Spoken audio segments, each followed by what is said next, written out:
आषाढी कार्तिकी वारी महामंडळ जबलपूर संतांची ओळख या मालिकेत मी स्मिता फडणवीस महामंडळाचे समस्त सदस्य आणि श्री संतोष गोडबोले यांचा मनापासून आभार मानते। त्यांनी मला या उपक्रमात बोलायची संधी दिली। मी आज गुजरातचे संत श्री नरसिंह मेहता यावर आपले विचार मांडायचा प्रयत्न करते। ओम कृष्णाय वासुदेवाय हरये परमात्मने प्रणतक्लेशनाशाय गोविंदाय नमो नमः। भक्ती काळात सगुण भक्ती धारामध्ये कृष्ण भक्ती काव्याला विशेष महत्त्व आहे। या संपूर्ण भारतात अनेक कृष्ण भक्त संत कवी अवतरित झाले। त्यात नरसिंह मेहता पण फार मोठे संत रत्न झाले। नरसिंह मेहता 15वी शताब्दीचे गुजराती कृष्ण भक्त संत होते। इतिहासात नरसिंह मेहताचा काळाला नरसिंह मीरा भक्ती काळ असे पण म्हटले जात होते। त्यांच्या भजनात कृष्ण भक्तीची प्रचुरता असल्यामुळे त्यांना गुजराती साहित्यातला सूरदास असे पण म्हटले जात होते। गुजरात प्रांतात एक प्रसिद्ध नगर आहे जुनागड। त्या जुनागडावर च्या जवळच एक छोटेसे गाव आहे तलजा। त्या गावात श्री नरसिंह रामाचा जन्म झाला। त्यांचे वडिलांचे नाव कृष्ण दामोदर दास असे होते। माताचे नाव लक्ष्मी गौरी असे होते। नरसिंहराम उच्च कुलीन नागर ब्राह्मण परिवारात जन्मले होते। त्याच्यामुळे आणि त्यांना नागर ब्राह्मण कुलामध्ये जन्म घेतल्यामुळे त्यांना फारच मोठेपणा होता। त्यांना एक मोठे भाऊ होते। त्यांचे नाव वंशीधर मेहता असे होते। नरसिंह मेहता 5 वर्षाचे आणि त्यांचे भाऊ 22 वर्षाचे असताना त्यांचे माता पिता निधन पावले।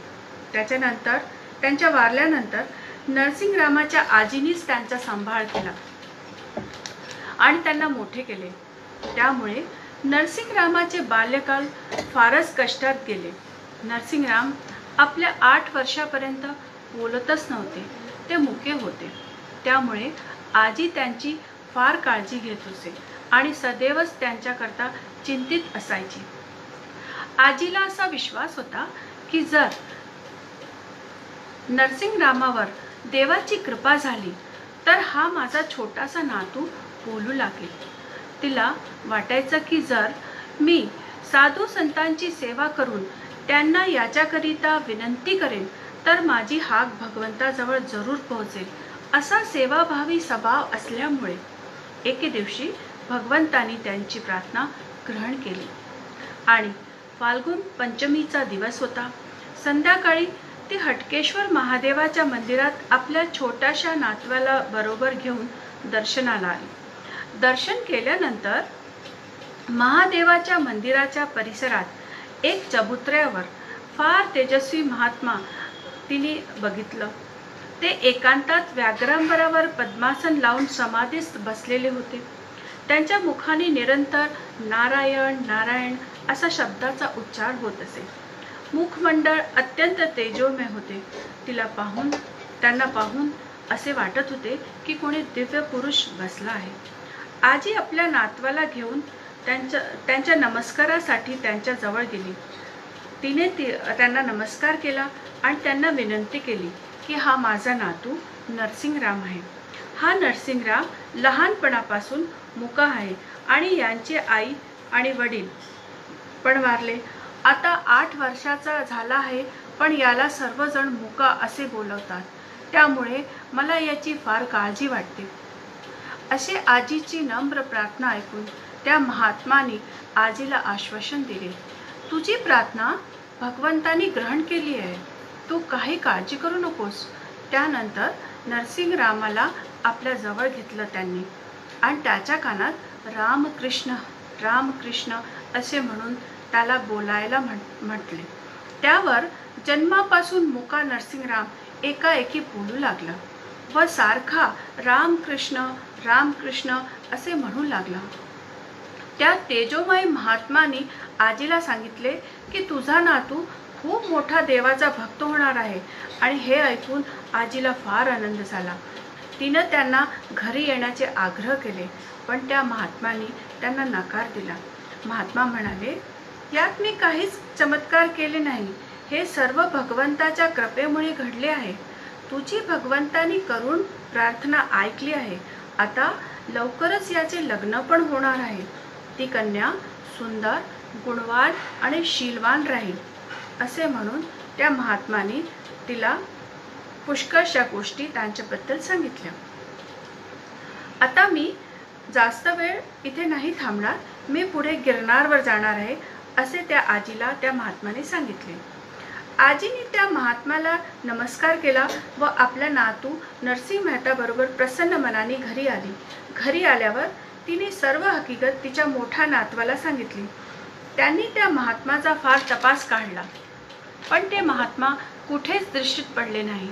असे म्हणतात की भगत नरसिंहरामाला वाणी द्यायला श्री कृष्णच महात्मा रूपात आले होते. या अद्भुत प्रसंगानंतर नरसिंहराम भगवंताच्या भक्तिमय याच्यामध्ये लीन राहायला लागला. आता काय झालं की तो जो काळ होता नरसिंहरामाचा, त्याच्यात संपूर्ण भारतातला राजा हिमायू होता. त्याच्या अधीन जुनागडचा राजा पण असे. त्याचे नाव राव मांडलिक असे होते. त्याच्या काळात सरकारी पदावर नागर ब्राह्मणाचे जातीचे वर्चस्व असे. त्यामुळे अधिकांश सरकारी पदावर नागर जातीचे लोक प्रतिष्ठित असे. इकडे नरसिंह मेहताचे जे मोठे भाऊ ते पण 100 रुपये महिन्यावर सरकारी उच्च पदावर ठाणेदार होते. त्यांना नोकर चाकर पुष्कळ मिळालेले असे. त्यामुळे त्यांची समाजात पण मान प्रतिष्ठा खूप होती. त्यांची पत्नीचे नाव दुरित गौरी असे होते. ती आपल्या नावाप्रमाणे फार वाईट स्वभावाची होती. नरसिंहरामाला फार त्रास द्यायची. आता नरसिंहराम 9-10 वर्षाचे होत आले. आजीला त्यांच्या लग्नाची फार काळजी वाटू लागली. तिने आपल्या मोठ्या नातवाला सांगून नरसिंहरामाचे विवाह 7 वर्षाची माणिकबाई बरोबर नक्की करून दिले. माणिकबाई खूप सुंदर, शालीन होती आणि फार गुणवान होत्या. नरसिंहरामाच्या मोठ्या भावानी त्यांच्या अभ्यासाची पण खूप छान व्यवस्था केली. त्यांना एका संस्कृत महाविद्यालयात अभ्यासासाठी पाठवलं. पण नरसिंहरामाचे मन अभ्यासात फारसे लागत नव्हते. ते निरंतर कृष्ण भक्तीतच लीन राहायचे. ते तर दिवसभर राधे कृष्ण असा उच्चार करत राहायचे. महादेवाच्या मंदिरात जाऊन गौरी शंकराची स्तुती करायचे. जर कुठे भागवत पुराणाची कथा होत असेल तर नरसिंहराम तिथे जाऊन तासनतास बसले राहायचे आणि भगवंताचा भक्तिमय याच्यामध्ये लीन राहायचे. प्रेमानंदात विभोर होऊन भगवंताच्या भजनात तासनतास रमले राहायचे. कधी कधी तर ते नाचू पण लागायचे. द्वारिकात येणारे जाणारे साधू संतांची सेवा करायचे आणि जर कोणी भजन करीत असेल तर त्यांच्या बरोबर बसून भजनात रमून जायचे. करताल वाजवायचे. इतके तल्लीन होऊन भजनात रमायचे की त्यांना आपल्या देहाचा पण भान नाही राहायचा. किती किती दिवस तर ते जेवायचेच नाही. कृष्ण भजनात रमलेले असल्यामुळे ते आपला काहीच व्यवसाय करत नव्हते. त्यांना त्यांच्या मोठ्या भावाने आपल्या वशिल्याने एक नोकरी पण लावून दिली. पण ती पण त्यांनी फारसी मन लावून केली नाही आणि ती नोकरी पण त्यांनी सोडून दिली. या सर्व कारणामुळे त्यांची जी भावजय होती ती त्यांच्यावर खूप कटाक्ष करायची आणि त्यांना वाटेल तसं बोलायची. त्यांच्या आणि त्यांच्या बायकोला फार वाटेल तसं बोलण्यामुळे त्यांना थोडासा त्रास व्हायचा. पण नरसिंहरामाला त्याचा काहीच प्रभाव नाही पडायचा. नरसिंह मेहता आता 15 वर्षाचे झाले. भावाला वाटले की हे तर काहीच करत नाही, तर त्यांनी नरसिंहरामाला घोड्यांना सांभाळायचे कार्य करायला सांगितले. त्यांना त्या घोड्यांना लक्ष द्यावे लागायचे आणि त्यांना त्यांच्यासाठी चारा जंगलातून आणावा लागायचा. थोड्या दिवसानंतर नरसिंहरामांनी ते कार्य सुद्धा मन लावून न करता भजनात अधिकाधिक वेळ घालवणे सुरू केले. त्यामुळे परिवारात फार कलह होऊ लागला. त्यांच्या बायकोनी त्याच वेळेस एका मुलीला जन्म दिला. तिचे नाव तिने कुवरीबाई ठेवले. थोड्याच अंतरावर 2 वर्षांनी एक सुंदर मुलालाही जन्म दिला. त्या मुलाचं नाव श्यामलदास असे ठेवले गेले. आता नरसिंहरामाचा वाढता परिवाराकडे पाहून आपल्याला यांना पोसावं लागते असे मनात आणून त्यांची वहिनी त्यांना खूप त्रास देऊ लागली. नरसिंह मेहताची बायको व ते स्वतः घरचे सगळे काम करायचे, पण व्यवसाय न करण्यामुळे पूर्ण परिवार आपल्या उरावर खाणेपिणे करत आहे असे त्या दुरीत गौरीला वाटायचे. वहिनीची त्रास द्यायची सवय दिवसेंदिवस वाढत होती. ती त्या मोठ्या भावाच्या कान पण भरून द्यायची. नरसिंह मेहता व त्यांच्या बायकोला ती फार छळू लागली. त्यामुळे घरचे वातावरण फार अशांत होऊ लागले. आजीला पण या सगळ्या गोष्टींचा फार त्रास होऊ लागला होता. आजीला नरसिंहरामाच्या परिवाराची फारच काळजी वाटायची. ती फार म्हातारी झाली होती. तिला वाटायचं की माझ्या समोर नरसिंहरामाच्या मुलीचे विवाह ठरले तर फार छान होईल. आजीने वंशीधराला, जो की मोठा नातू होता त्यांचा, त्याला सांगून राजपुरोहिताला काठियावाडला पाठवले. काठियावाडचे उना नावाच्या गावातल्या एका श्रीमंत गृहस्थ श्री रंगरायाचा मुलगा श्री वसंतरायाशी तिचे लग्न ठरवून दिले आणि तिचे लग्न लावून दिले. नरसिंह मेहताच्या मुलीच्या विवाहानंतर आजी 3 महिन्यानंतरच वारली. त्यांची पुत्री फार लहान होती म्हणून तिचा गौना नव्हता झाला. तिला माहेरीच ठेवलं होतं. आता नरसिंह मेहताची वहिनीचा स्वभावामुळे घरचं वातावरण फार खराब झाला होता. थोडे फार गाई ढोरं त्यांच्याकडे थोडे नरसिंहराम लक्ष द्यायचे आणि त्यांना थोडा वेळ मिळाल्यावर भजनात रमायचे आणि कथा कीर्तनही करायचे. पण वहिनीचे त्रास देणे त्या कुटुंबाला चालूच असे. ज्या दिवशी त्यांचे मोठे भाऊ बाहेर कामाला जायचे त्या दिवशी तर ती त्या परिवाराला फारच त्रास देत असे, पण ते तिला कधीच उलटून बोलत नसे. ते दोघे जण शांतपणे काम करीत राहायचे.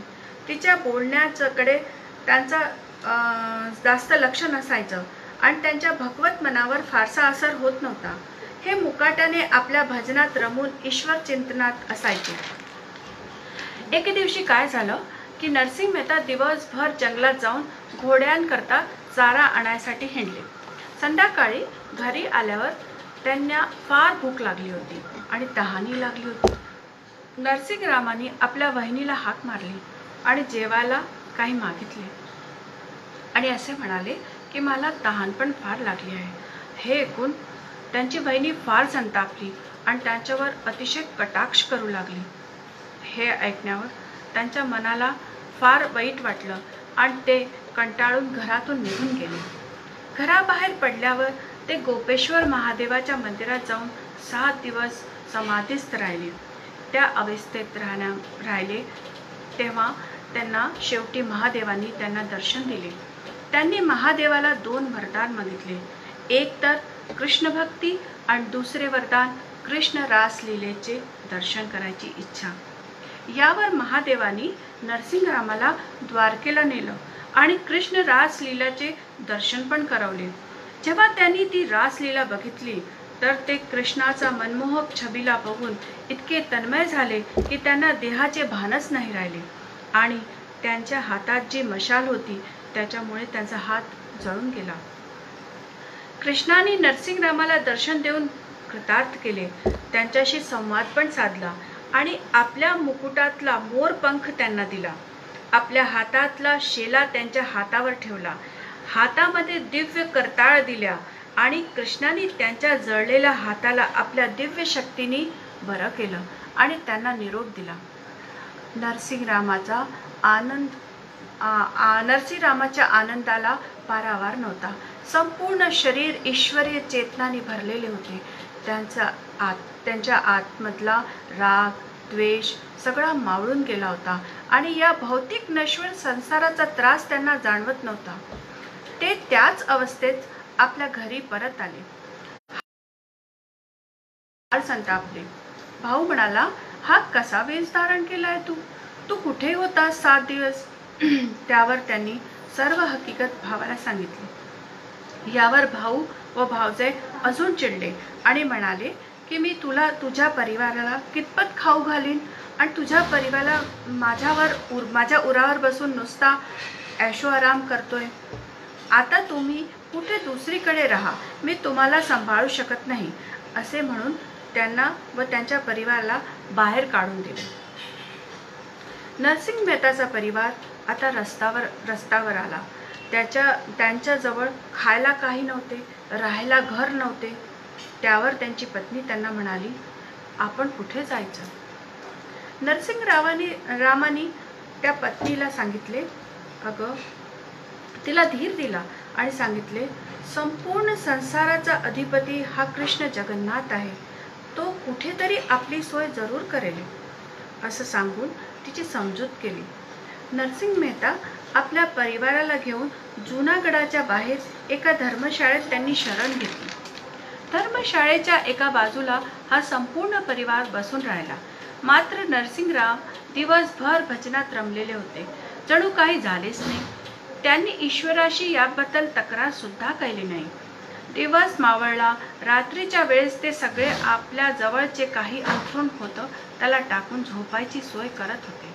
त्याच वेळेस एक साहुकार तिथे धर्मशाळेत आला. त्याने भगतरामाशी बोलायला सुरुवात केली. साहुकारांनी बोलता बोलता त्यांचे हालचाल विचारले. त्यावर त्यांनी भोळेपणाने सर्व काही त्या साहुकाराला सांगून दिले. साहुकार म्हणाला की मी तुमची सर्व सोय करून देतो. पण भगत नरसिंगरावांनी नकार दिला. ते त्या साहुकाराला म्हणाले, एका कृष्णाशिवाय कोणाच्याकडूनही मी काही मागणार नाही. भगतराम साहुकाराला म्हणाले, त्या जगन्नाथाला माझी काळजी आहे, तो काहीतरी सोय जरूर करेल. त्यावर साहुकार त्यांना म्हणाला, मी अक्रूर आहे. मला द्वारकेहून कृष्णाने तुमच्याकरता मदतीसाठी पाठवलं आहे. अक्रूरजींनी नरसिंग मेहताला विचारले, तुम्हाला कसे घर हवे राहायला?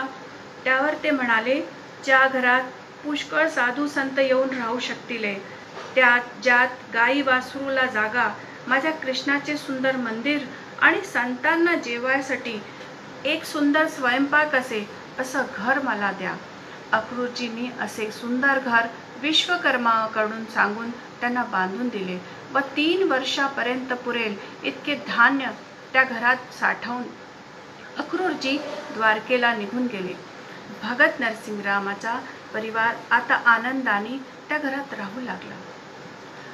आता द्वारकेला जाणारे येणारे साधू संत त्या घरात थांबायचे. ते दिवसभर त्यांची सेवा करायचे व संपूर्ण दिवसभर बसून भजन करीत घालवायचे. त्यांना आपल्या स्वतःच्या परिवारासाठी अन्न साठवायची काळजी नव्हती. ते तर साधू संतांना जेवण करूनच तृप्त होऊन जायचे. भगत नरसिंगराम काहीच व्यवसाय करत नव्हते. त्यामुळे ही सुखाची परिस्थिती पण फारसे दिवस राहिली नाही. त्यांना घरचे धान्य संपल्यावर घरची भांडी विकून संतांची सेवा करावी लागायची. त्यामुळे परत त्यांची लवकरच परिस्थिती गरिबी अवस्थेत आली. नागर ब्राह्मणमध्ये त्यांच्याविषयी फार जळोपा होता. ते त्यांना आपल्या जातीत महत्त्व देत नव्हते, कारण नरसिंगराम हरिजनांशी पण संबंध ठेवायचे. ते म्हणायचे की कृष्ण भक्तीचा अधिकार राजापासून थेट चांडाळापर्यंत पण आहे, सर्वांना आहे आणि एक समान अधिकार असल्यामुळे हरिजनांना पण परमेश्वराच्या भक्ती करण्याचा अधिकारची स्वतंत्रता आहे. त्यामुळे ते हरिजनाबरोबर पण भजनात बसायचे. नागर ब्राह्मणांना हे सगळं आवडत नव्हतं. भगत रामाच्या जीवनात एका ईश्वर भक्तीशिवाय दुसरे काहीच कार्यांना स्थानच नव्हते. एकदा दिवसभर भजन करून ते आपल्या घरी आले. आल्यावर त्यांच्या बायकोनीच त्यांना सांगितले की आपल्या घरी कोणी पाहुणे आले आहे. त्यांनी विचारले, कोण आले आहे? तर माणिकबाई म्हणाली, आपल्या मुलीला सासरी न्याय करता तिचे सासरे आले आहे.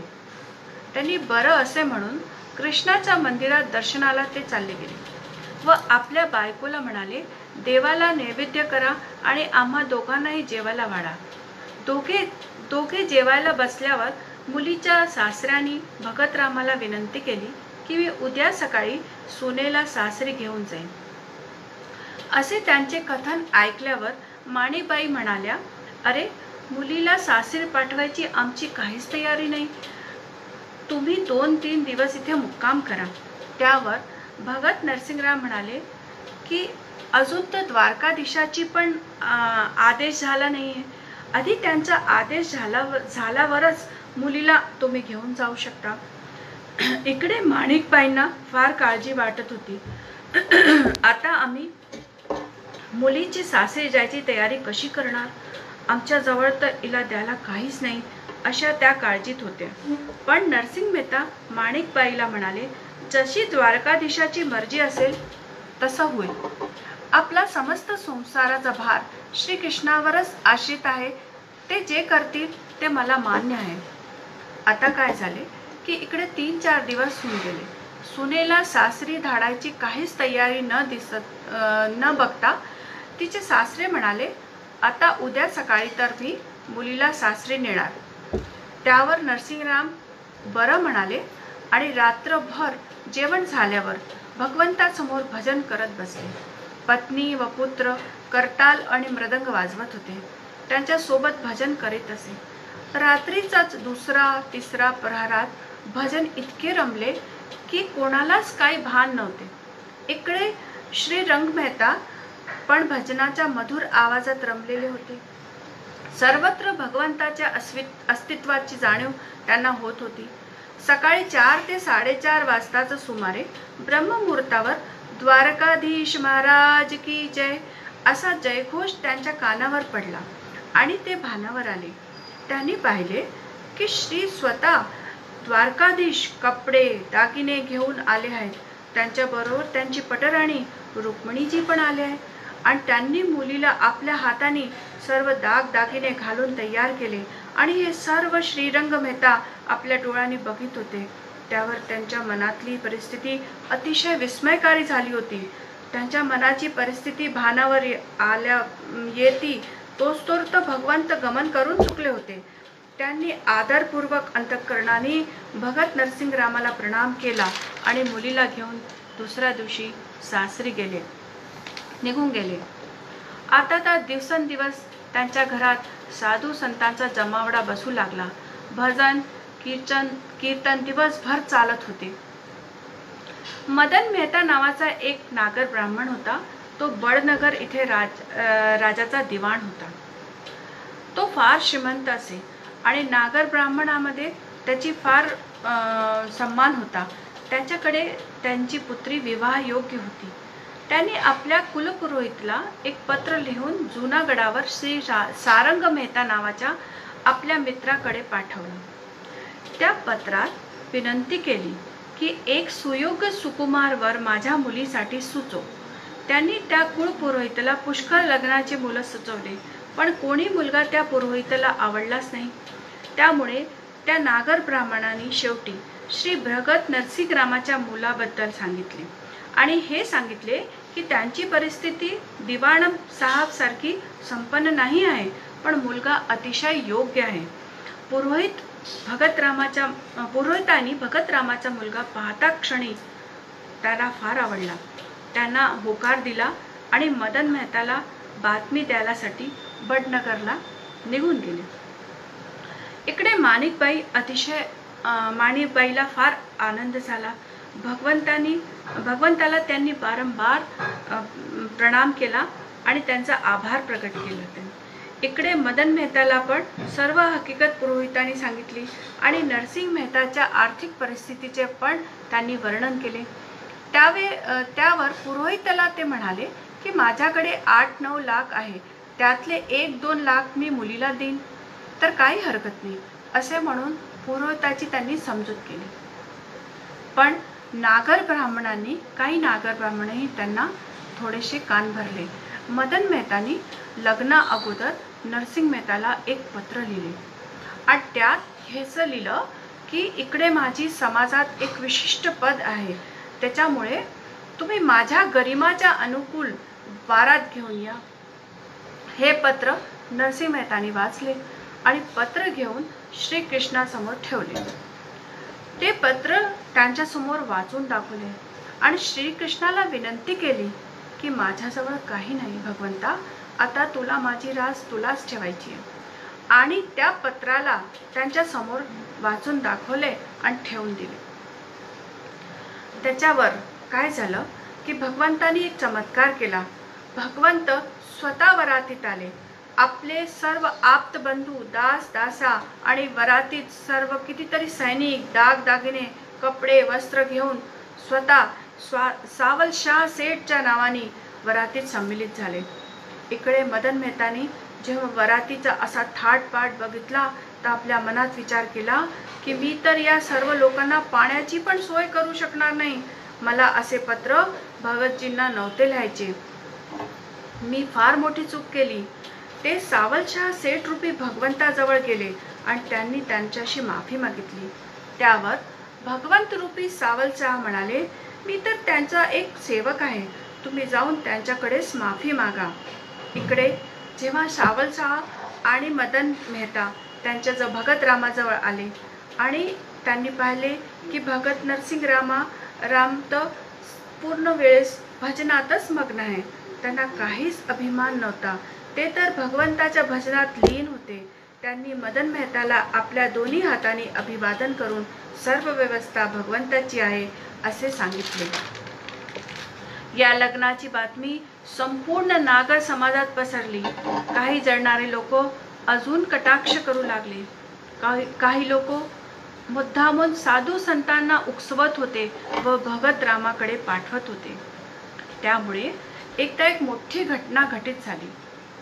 एकदा काही साधू संतांची टोळी सोमनाथहून जुनागडावर जात होती. द्वारकेला जाताना ते सगळे जुनागडावर आले आणि लोकांना विचारू लागले, इकडे असा मोठा सेठ सावकार आहे का ज्यांची ओळख द्वारकेच्या सेठशी असेल? त्याला आम्ही आपल्या जवळची हुंडी देऊन द्वारकेला जाऊन त्याला सोडवून घेऊ. आधी पायी यात्रा करायचे, त्यामुळे पैसे अडके घेऊन जंगलात जाता येत नव्हते. तेव्हा आपल्या जवळचे पैसे हुंडी रूपाने त्या गावाच्या सावकाराला देऊन त्याच्याकडून एक पत्र लिहून घ्यायचे. मग ज्या गावात त्यांना जायचे आहे त्या गावातल्या सावकाराच्याकडून ते पत्र दाखवून आपले पैसे घेऊन घ्यायचे. कोणी ईर्ष्यालू मनुष्याने भगत नरसिंगरामाचे नाव सुचवले व त्यांच्याकडे त्या साधू संतांना धाडले.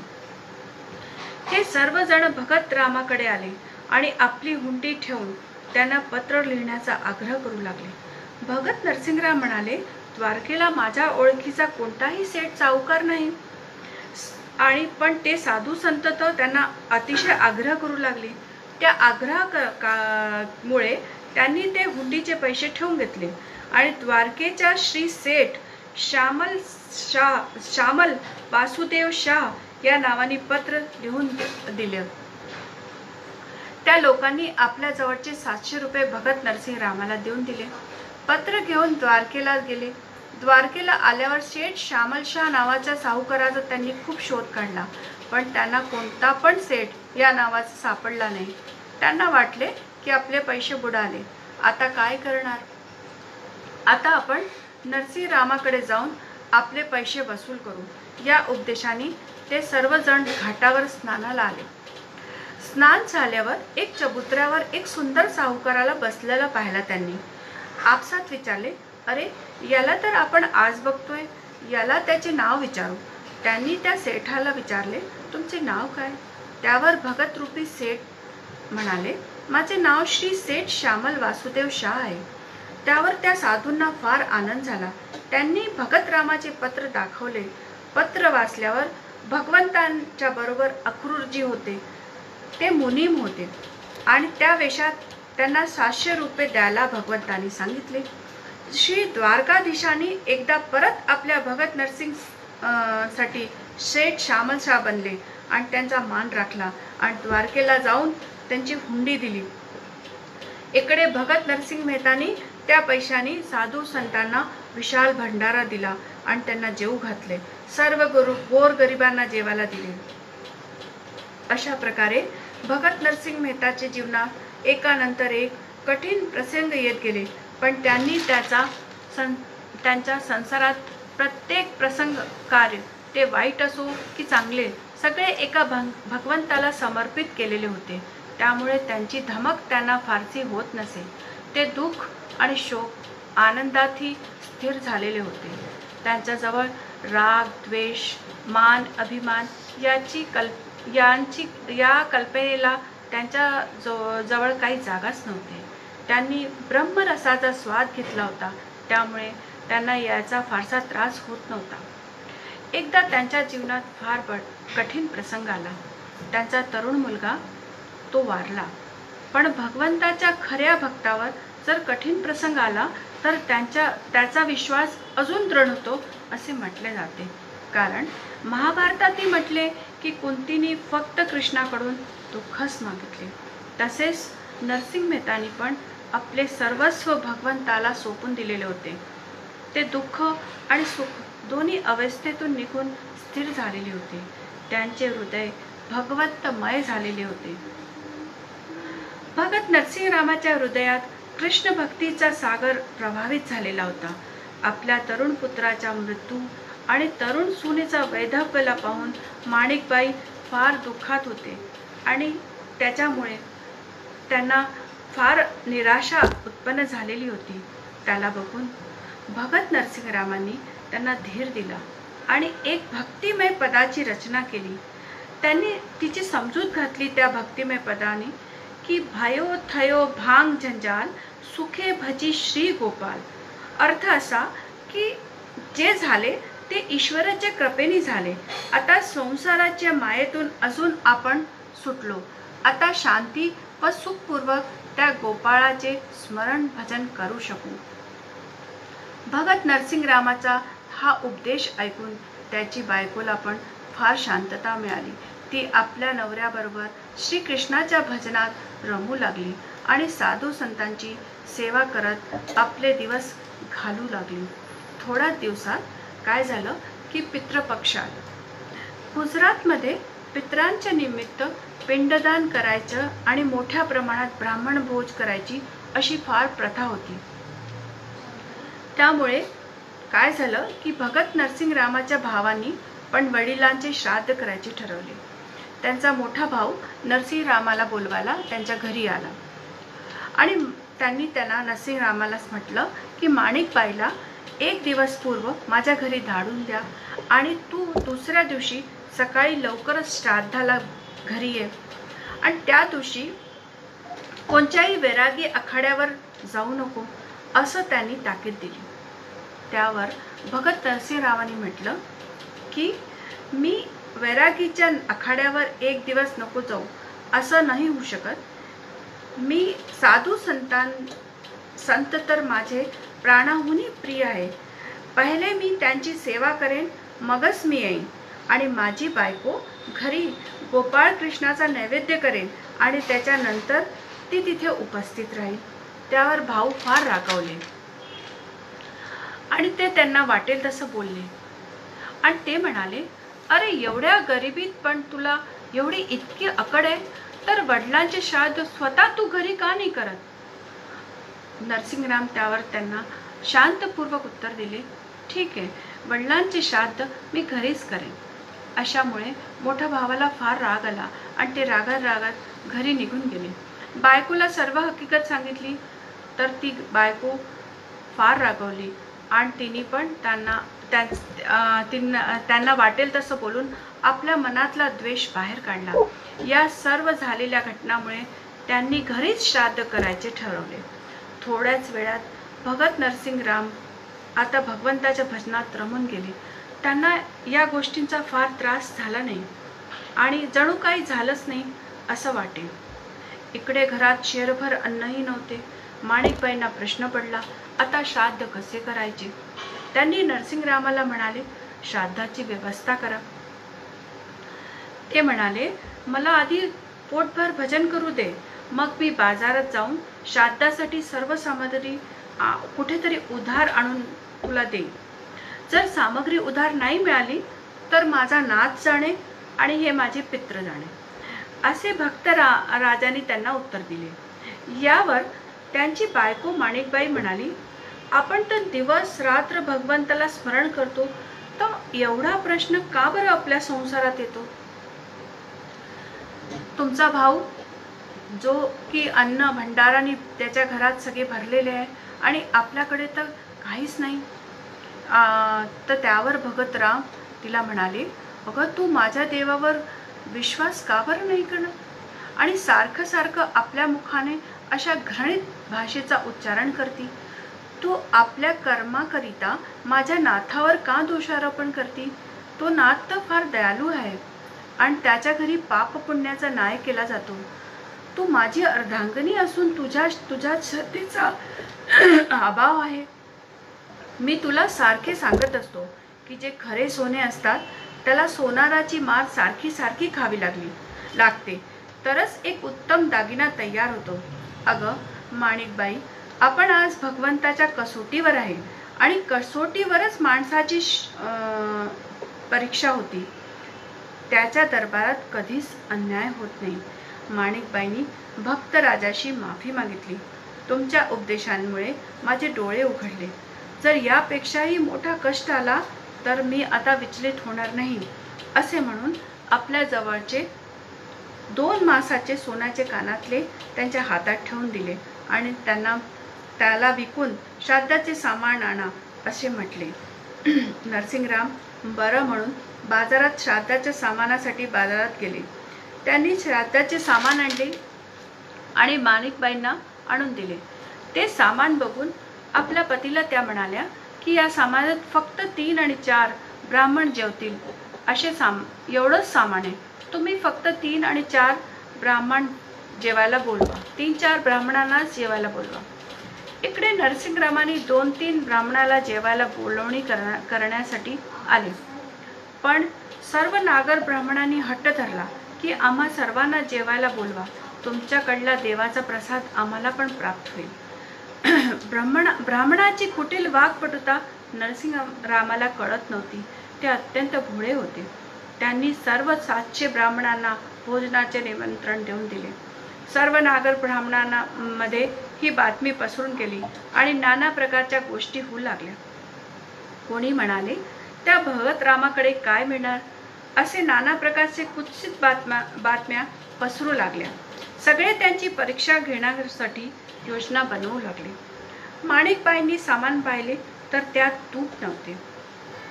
त्यांनी भगतरामाला तूप घ्यायला पाठवले. भगतराम तूप घ्यायला बाजारात आले. एका व्यापारीने विचारले, भगतराम काय घ्यायला निघाले? त्यावर ते म्हणाले, मला तूप हवंय. माझ्या घरी वडिलांचे श्राद्ध आहे.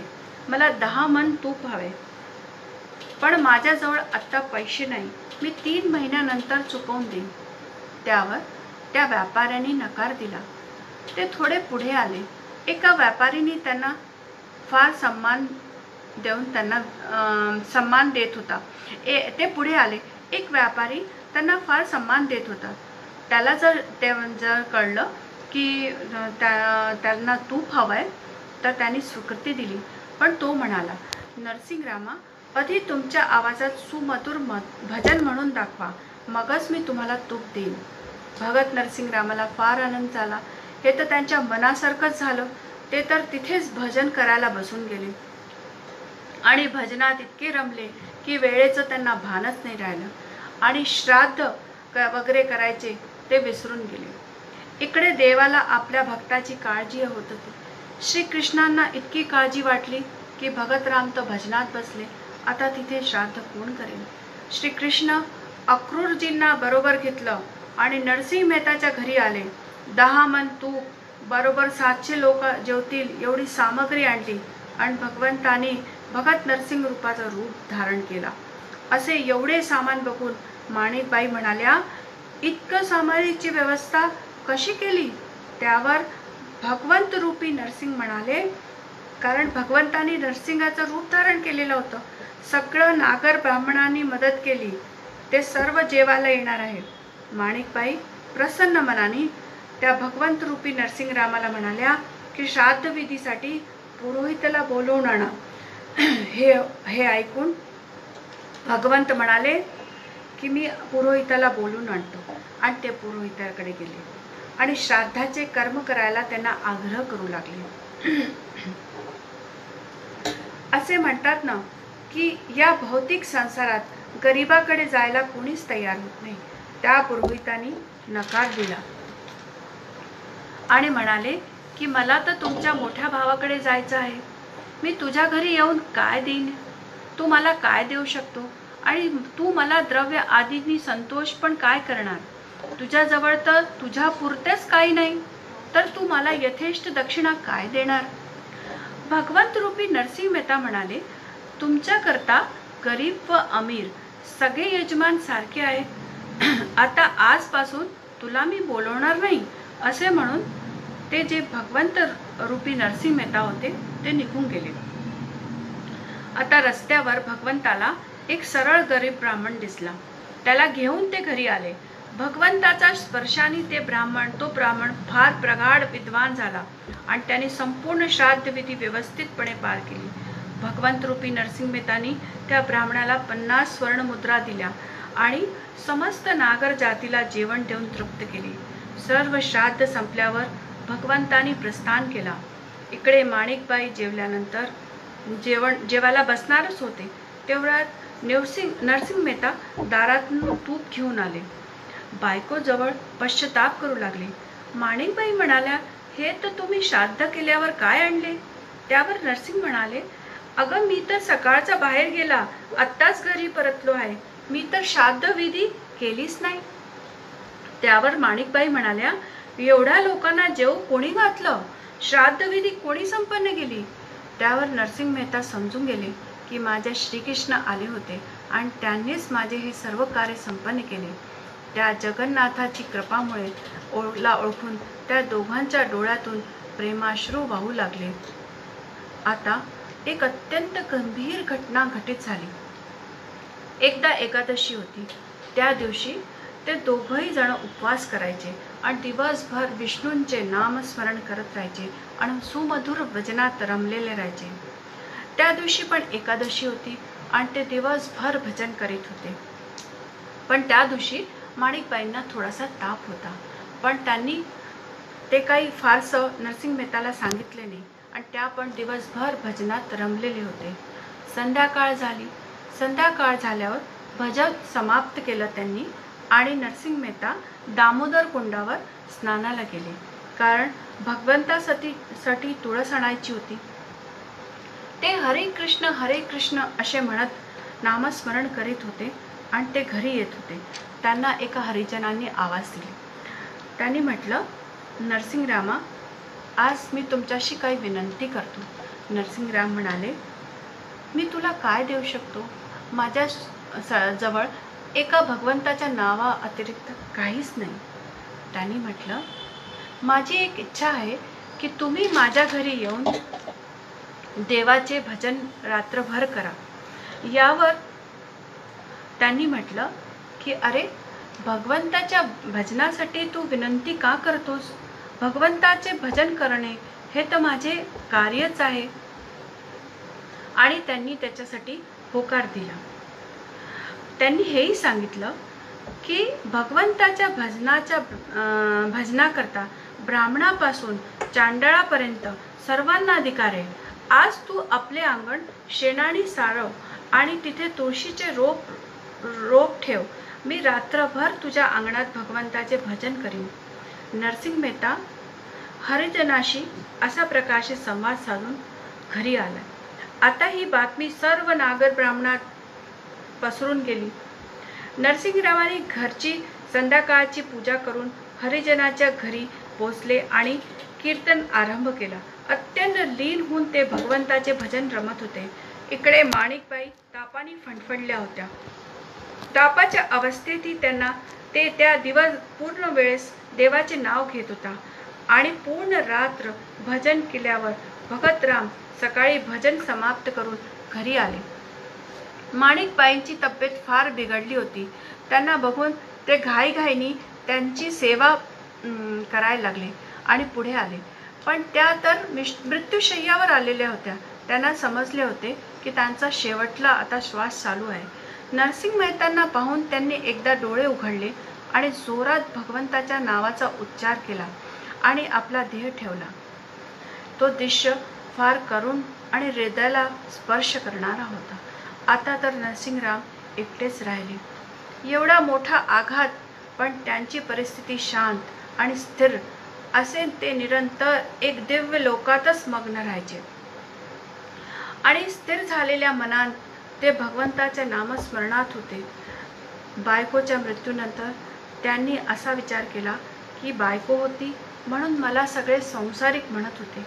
आता बायको गेली, या तिच्या मृत्यूनंतर या संसाराशी माझे नाते तोडून देवाने माझ्यावर अनुग्रहच केला आहे. आता मला अजून भजनात रमता येईल. हे सर्व भगवंताचीच लीला आहे.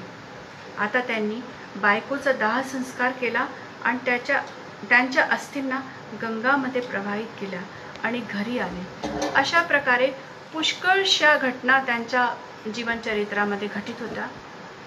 आणि अशा प्रकारे भगवंत नरसिंहरामाला आपल्या जीवनात पत्नी पुत्रवियोग पण सहन करावा लागला आणि हरिजनांना जवळ घेतले म्हणून समाजाने पण त्यांचा फार बहिष्कार केला.